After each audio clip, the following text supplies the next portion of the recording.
our fortune and our sacred honor.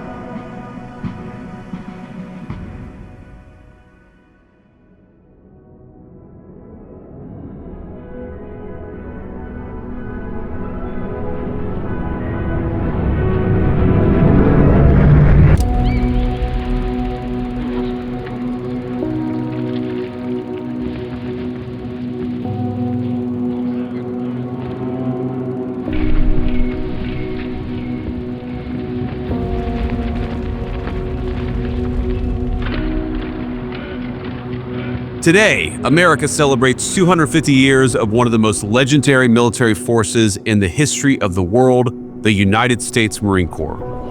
On November 10, 1775, the Second Continental Congress passed a resolution to raise 2 battalions of Continental Marines.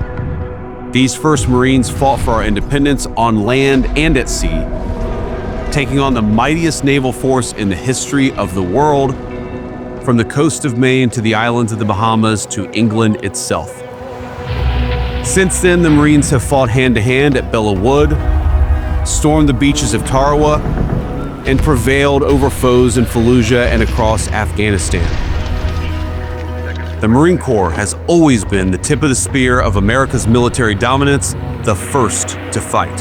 Now, that reputation helped inform my own decision to enlist in 2003. And as former Commandant General Chuck Krulak said, the Marine Corps does 2 great things for our country.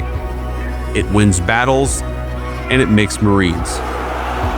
Now, as with countless other young men and women who served, my time in the Marines taught me the value of discipline, responsibility, resilience, and duty.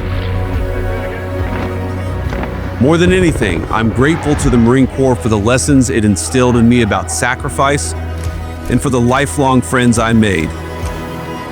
On this 250th birthday of the Corps, we commemorate its history by honoring every Marine who stood the watch and by solemnly remembering those who gave their last full measure of devotion. We also commit to the future. America will endure because her Marines will never fail her. Semper Fidelis, Marines. Happy birthday.